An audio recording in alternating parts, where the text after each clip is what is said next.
Hey, what's up? It's your boy the Wolf. Welcome back to the Wolf Den Trader Takeaways. We got a little bit intimate today with ARQL. That was the only play of the day. If you guys saw our takeaways yesterday, we were in 5 trades at once. It was a little hectic, so I tried to really narrow it down and really just go ahead and focus on the order flow and what's going on. But let's just go ahead and jump right in it. So, like I said, ARQL was the main play today. We were taking a look at this. Actually, we were looking at the higher time frame, and here's a 3-year chart. So I've noticed that this thing's kind of strong. December, January of this year and last year, we're putting in a higher low, and we're in really like a third wave of a push. So we're looking strong right now. Also, too, it's breakout from the 1, 2, 3, 4, 5-year charts. So I went ahead on Thinkorswim and I pulled up a 10-year chart. And that gave me some previous levels. Let's just zoom out here. So if you look over here, right now we're trading at around 820. So here were some previous levels to at least take a look at. Here's the 10-year volume profile, which is nice. I like to mark levels off of that. But we finally have some technical resistance overhead coming up to this point. We're actually sitting on top of that now and teetering right there. But this is where I caught my levels from, and this is where gave me a little bit more understanding of what's going on and where we're at. So I was short biased from the beginning. Actually, let's go ahead and just take a look at executions. I started getting in pre-market. We had some dark pool prints right here. Looking back at the pattern, strong indication of these dark pool prints as towards the orchestration of the wedge. Okay, go ahead and just digest that. So I got in at pre-market at the first indication of weakness. I'm looking to see when our seller's going to be in control. I started watching the tape from around 8 o'clock. Maybe 7:45, 8 o'clock. I'm looking at the tape. I'm noticing it's strong. I definitely want something to risk off before I get in on this. It's easy to borrow. It's got a squeezy feel to it, and it's just putting in work. It's putting in a lot of volume. Nothing else is really running. I think DGLY was running maybe on my scanner, but this is really the main play. I already knew it was going to be crowded and easy to borrow with some brokers that I knew of. So I'm watching this thing. Like I said, I was watching TOS before my entry. These dark pool prints right here didn't, trigger for me. I'm not going to trigger off of dark pool prints, but I did end up getting in on some weakness on the tape. I I threw an ad in, and I was risking off the highs right here. So stop market orders are not effective in pre-market, so I had to limit out.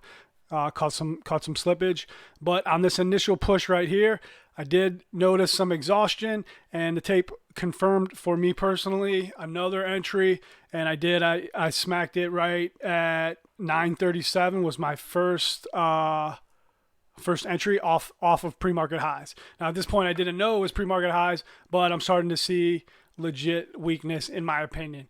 So we come down to previous resistance now acting as support.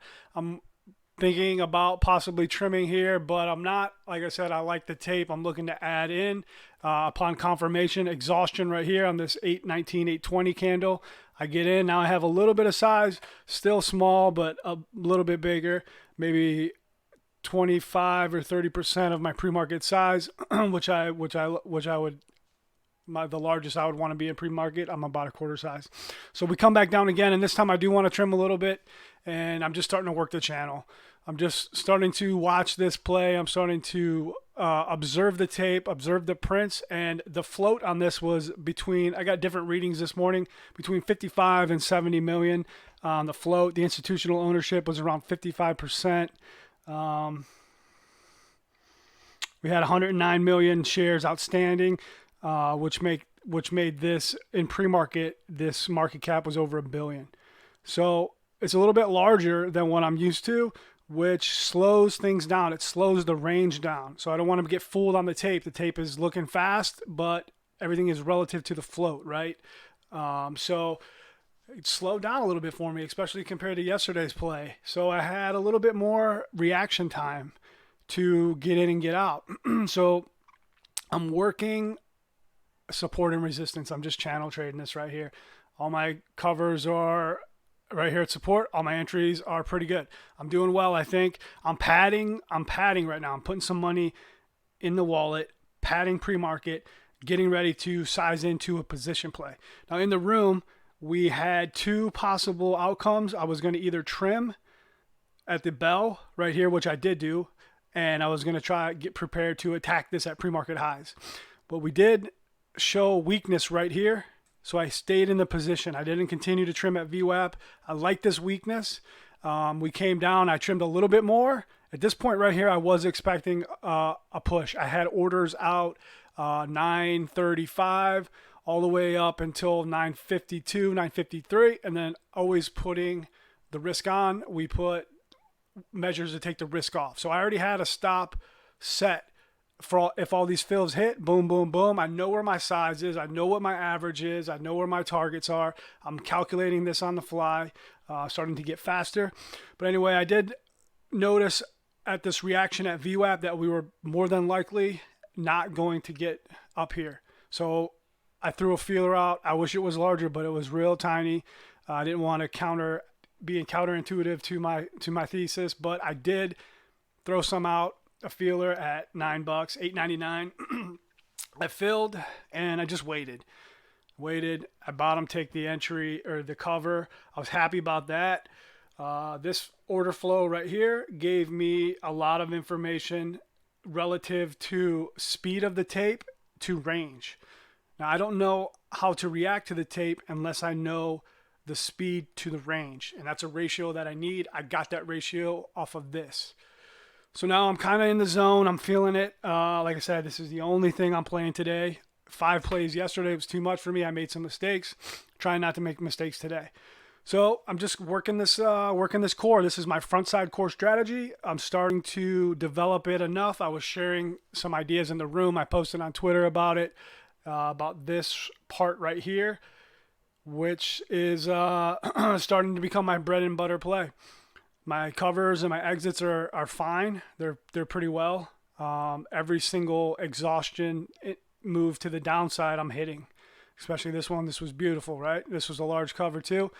I waited until I thought we had buyer exhaustion.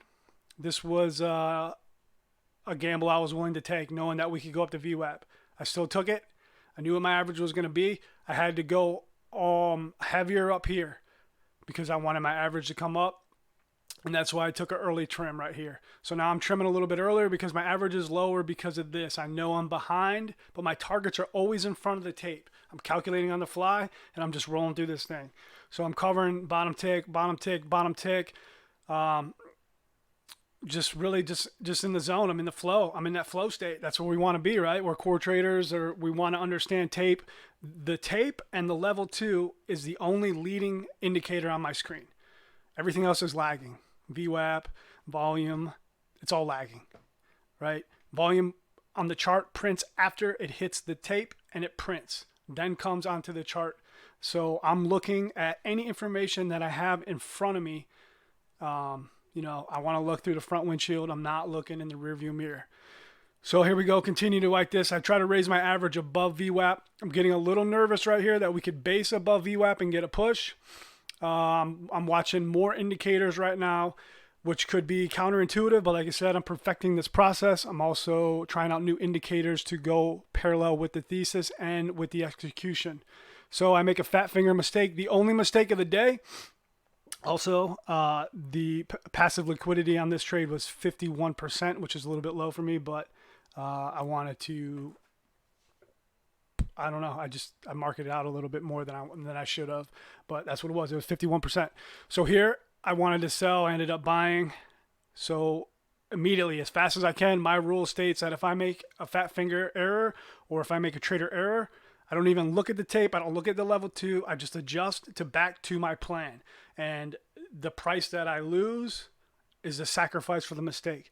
But I'm not going to forfeit the execution because of an error. especially if I wanted to sell there and say I accidentally bought. I'm not going to wait and watch to try to get a better price or try to get the same price. That's the sacrifice to stick to the plan. As soon as I notice the mistake, I fix it. And this was an example of me doing that. It cost me 1 penny. That's awesome. I'll take that. So then we continue just to work our strategy. I'm heavy right here. My average isn't the best, but I fought this strength. This is all strength right here. I'm moving my average up into the strength, working. I'm shorting and taking profit into strength, which is pretty tough to do, but I'm getting better at it every day. And I'm not afraid to short the front, especially if I have some padding in pre-market. I just want to run this flow all day. That's my goal. So I'm taking profit here, taking profit, taking profit, taking profit. Now right here, I was almost out. I had 100 shares left, and I was looking for a 778 or 779, 81 target. I saw this opportunity right here, and my thesis was to add into VWAP. I had 2 more ads out. I was trying to get a 557 average into VWAP, where I was going to cut 871, I believe. Again, trying to reattack it up under this $9 pre-market volume consolidation as resistance. So this is all calculated, especially if I'm only in one name. My plan should be rock solid. So I take a little bit of profit here. I'm not sure. The order flow is slowing down, volume's dying off. We show a little bit of weakness. I take another early piece, and I take 2 more pieces. And at this point, the order flow is a little bit slow. So I'm thinking that it's just time to exit. We start the base right here on top, and I notice that there should be more selling pressure at this point. We could be looking at an inflection point or a reversal, so it's just time to get out. Instead of waiting around, I just know that my senses are telling me that there's possibility that we're in an uptrend now with lower high, lower high, lower high, lower highs. It's time to cut. So I just cut. I get out of the trade. This was a great trade for me today. Also, this was the main crowded runner of the day, so I know that the best players were on this ticker, and I'm happy with how I reacted to the order flow comparatively on the name. So there we go. That's the trade. Also, let me hop over to the room real quick. Just want to show you guys what we got going on. I'm starting to share this strategy with some of the people in the room. We have an order flow room right here. This was just talking about the mistake I made, and we're talking about how to scale in, how to always protect yourself and put targets out and stop losses. So there you go, guys. That's it for the day. We're going to also a shout out to Elliot. We have a brand new moderator in the room. Congrats. This guy is an up and comer. He's putting in tons of work, and I'm excited to see where this talented guy goes. So Elliot, congratulations. Thank you. And last thing, the runners. What ran today? OTLK. Remember, they have 275 warrants, 15-month and a 5-year expiration warrants, 20.6 million warrants out at 275. There's 2 underwriters on that. MAXR ran. AMPE. AMPE was a high spike, and also CODA. All right, guys, that's it for me. Thanks a lot, and thanks for watching. Take care.